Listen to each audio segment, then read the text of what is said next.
wins!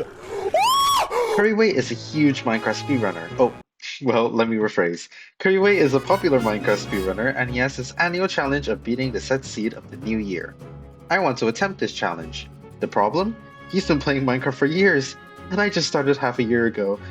So although I won't be getting a sub 10 time, my goal was to design my own route and at least beat my ranked personal best of 13 minutes and 12 seconds. So quick overview of the seed. There is a village 180 blocks away from spawn with 3 blacksmiths and a lava pool just a shy away from blacksmith 2. I will not be looting number 3 as 1 and 2 give me enough tools, iron, and food to last for the whole run. In the nether, there are actually 2 pretty far bastions, each around 400 to 500 blocks away. The obvious bastion to go to is Bridge for 3 main reasons. Bridge has more gold blocks, so it's more consistent with trades than housing. There is also way better terrain to traverse through, and you can literally see the fortress on your way to the bastion. Oh, and I don't know lava housing. That's a big reason too, I guess. The last thing is the end fight, where a diagonal dragon circles around the T97 node. Anyway, enjoy the run. I guess before the seed starts, I just want to say I don't really know whether this is going to be a commentary video or a yap video, because I really like yapping on my channel. I really like yapping over a speedrun. But also, I spent so long on the intro. I spent 6 or 7 hours on the intro itself, and I also spent so long running seeds that at this point, I think it deserves an actual commentary. But while this is happening, while I'm running to the village, I just want to say Happy New Year's, because New Year's is almost coming. It's December 29th when I'm recording this, and I'm going to be posting this, probably at New Year's or New Year's Eve. The first major split of this run is punching the first log in the blacksmith, which I start doing at around 35 seconds. This time can just vary due to different terrain and the movement decisions that I make. I loot a pickaxe, 5 gold, and 3 apples here and not the obsidian because I'm guaranteed that in the bastion chest. I plan to use the apples or gaps for more aggressive pearling, and I get 4 hay bales here for 12 bread. I also just decided to craft a gold axe because I need blocks to traverse through the Soulsand Valley, and I'm not really comfortable with the low wood zero cycle in case I go for it, you know? I also make a gold shovel for faster flint rates. I chopped down an oak tree because I need blocks to stack upwards towards the second blacksmith, which is the rest of the loot I need to enter the nether. I do a small head hitter there, but I fall off the tower because I don't know, I'm mechanically bad. But I just get some more wood from the blacksmith here as I enter and break the chest using my gold axe. I get more wood, and more wood, and more wood, because as I said, it was a soul sand valley and I need a lot of wood to traverse through the nether. With the blacksmith loot, I'm able to craft a bucket for water and a boat for going down towards a gravel patch in an exposed cave so I don't have to go to a random river somewhere. The gravel split is a brutal RNG check, as I've lost hundreds of runs digging gravel and breaking my golden shovel without getting flint. It's just so unlucky, you know. But in this case, I got it on the 10th gravel, which isn't great, but was manageable. While I go get water and dig down the lava pool, you should totally subscribe. I'm planning to do more silly challenges with friends and random yap videos over the course of the next year. It would be very much appreciated. I start digging down at 2 minutes, which is kind of fast for me but not my fastest time because I have some runs where I start digging at 1 minute and 54 seconds, mainly because of faster mechanics and first try flint rates. Mining also just gives me cobblestone to use for bridging in the nether. I built a pretty smooth portal here in my opinion, which made it one of my most on-pace nether enters. I've just screwed up the water placements because of nerves and weird ghost buckets before. Being nervous is one of my biggest hindrances to speedrunning because I just start physically shaking way too often and start misplacing most of my stuff, which just messes up my mechanics. So I lit the portal and entered at 2 minutes and 35 seconds and spawned straight in the Soul Sand Valley, the most common biome that I'm going to be seeing in the nether. Traveling through huge soul sand patches are what getting the huge amount of planks were for. When I first started planning this seed, for some reason my brain thought that climbing this hill was task, but then my few brain cells locked in and I realized wait, going to the side gives more smooth horizontal movement while keeping the height controllable. And for whatever reason I just climbed up and down that hill for like multiple runs in a row. I'm just a brick. I keep farming blocks here because I don't want to waste my precious wood and I equip my 21 cobblestone to bridge over to the terrain on the other side. This is my most consistent run killer yet, as bridging over lava gives me so much more anxiety than bridging over endstone or anything else, because it is an unsavable situation. But alas, I make it here perfectly with the 21 cobblestone used up, which I think is really satisfying actually. I know that using up a resource is usually not a good sight to have in a run, but in this case there's something just so mind-tickling about using up the perfect amount of blocks for one part, and hitting that speed bridge and these boat clutches really improved my mental for the rest of the run. Another run killer I've had was the amount of skeletons, ghasts, and piglins that just spawn while I'm traversing through terrain, which is why I equipped the iron leggings in the start and kept the golden gun on my hotbar. I have limited food, so taking damage or just dying is unideal when starting the Bastion route. And just a random thought I have. Do you ever imagine how people in public would look like if they're bald? Or like how bald people would look like if they had hair? I have a professor who only has hair on the back of his head, and I keep trying to imagine what he'd look like if he had long hair, like the lads in the band Queen, you know? Okay, well, you can tell that I'm not locked in during lectures, so cut me some slack, okay?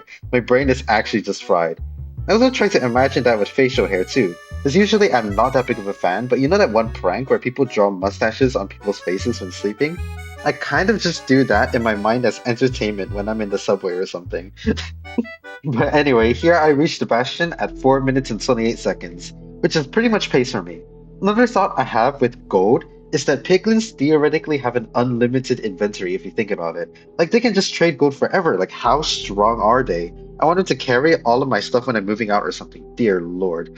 So I turned most of my gold blocks into ingots and made a gold helmet and golden apples to start the route. I eat first though to regenerate just a little bit of health, and I start carrying out safe Soog.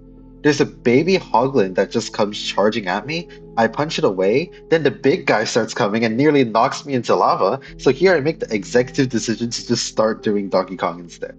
The main reason why I wanted to do Soog is because the right triple is actually exposed to the terrain outside, which means I could easily pro hang towards the direction of the fortress when I get a pro trade. Unfortunately though, I was forced to go for DK, which means I have to suffer through a time loss of walking back towards the bridge in order to get a pro off, as the left triple is buried in netherrack. I do a beast saddle hole type thing here because I don't know man, it's cooler in a way. I think when playing Minecraft there are three different playstyles to go towards: whimsy farming, ore farming, and clip farming. Whimsy farming is kind of like Hermitcraft where you play with friends, do trolls and shenanigans with each other, and honestly I think that's TAS. I've been playing in live series stuff hosted by other people, and the social interactions between me and my friends are the most fun I've had in so long. Ore farming is watching high level players like Dougal, Marlow, or ADCR, but you just have so much skill in everything they do, you just can't look away from them dominating in their respective areas. And clip farming, on the other hand, is just purely funny, I think. Like, it's a sub branch of the area of aura farming, where you try to do something cool, but you just somehow fail miserably. Not to say anything, not to say anything, but it's kind of like dandannyboy, you know? Like, every time I see a new Bridge Bashing compilation, he's just so funny when he does something. Like I know he's a good player, but it's like he just has wet puppy energy, you know. Here I checked my inventory and saw that I had 8 explosives, 5 beds, and 3 anchors, which I'm comfortable to do with the zero cycle, but not enough to the point that I want to blaze bed. I fully could have left earlier here if I realized that my trades were done, and if I was more comfortable with the lower explosive zero. At last, I leave the Bastion at around 6 minutes and 40 seconds, which is still great for my time. A skeleton shoots me here as I'm pearling and I land on 2 hearts, which is really scary because I see a skeleton to my right and I quickly build a gravel wall and I chug a gap or else I fully would have died there. I then block myself off from the next projectile and I land safely towards the other terrain. As I get to the fortress, I see strays on top of the fort that I decide to kill. I know for a fact that playing on 5 render distance or more strays is the faster and better play here, but I'm just not skilled enough to do that, man. Playing strays are usually so overwhelming because I have to come up with my own routing for the optimal blaze kills while dealing with a horde of wither skeletons. I know my brain is already rotted with overstimulation like YouTube shorts or something, but this is more of a stress stimulation, which is different, you know. Also, that flying blaze was incredibly annoying. I should have just killed the other blaze while waiting for it to float down. Playing outside the spawners are also good because there's more open terrain to pearl to cords. Alas, because I'm too scared to play strays, I pearl to the good part of the fortress, which is more buried. As I run to the spawners, I just want to say that wither skeletons feel like they have +1 range sometimes. I feel like I'm fine at PvP, but I can never accurately judge the range of a wither skeleton. They always seem to get a hit in. The 2 spawners are conveniently located to each other, but not enough that I can play the double spawner. So I kill these places and run towards the other spawner, which I will mainly play. Even before getting to the other spawner, my mind was set on not blaze betting because I have enough rods to gamble on not doing that, and I need to save on explosives. In the process of recording these voice lines, Eat Meat actually uploaded his video on this New Year's Eve, and he's so fast! He played the lava housing bastion instead of the bridge, and that led to a more open good part of another fortress, which led to a different stronghold that only required 4 blaze rods instead of 5.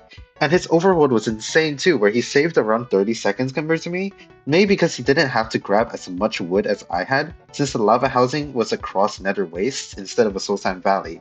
So he didn't need the blocks to traverse through the soul sand, and honestly, such a heads up for playing the more challenging route, because I will not be able to get that time, man. Like, doing a sub 10 was so challenging when I'm doing these thousands of attempts. And he pulled up the T97 which at my level, I cannot do that on like stress levels. Like I can only do a T97 during a practice map, but doing it in an actual run, so difficult. So honestly, GG's to him for getting basically a sub 8 time. I can never. Also, as I'm purling towards chords, I also just want to say that Eat Meat's video is so fast paced. Like he gets a sub 8 in his run that he doesn't have time to yap like I do. Like I'm freaking the only reason I'm able to talk about bald men's heads and wither skeletons and clip farming is because my splits between runs are so slow that he does the things so quickly that he can just commentate on the run and another new thing happens where I have to like do filler like this, you know, it's so sad. So I start building towards my chords here, which is negative 27, 33, 172. And the Y level is the most important part because if I don't build it on top of Y level 33, it's going to cave me. Like if I build it on Y level 34, it's actually just going to cave me. And I had to mine that nether brick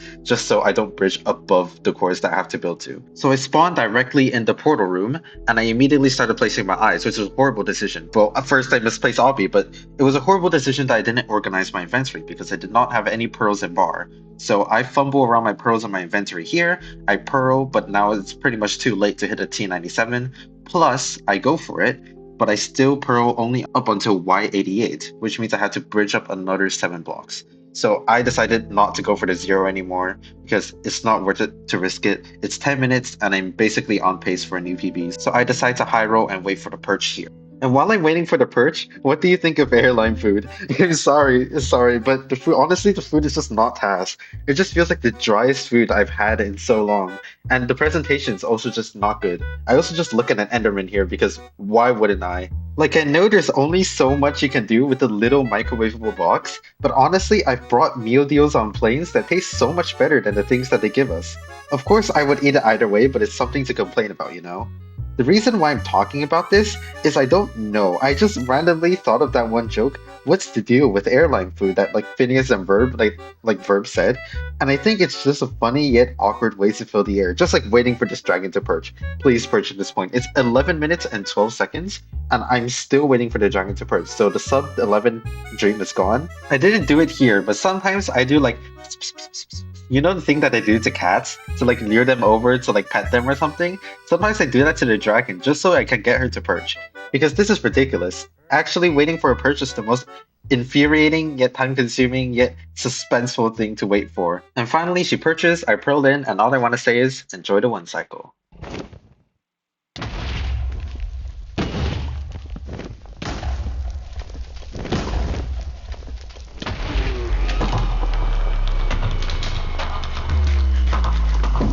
Sub 12 time, okay. I think I played decently well.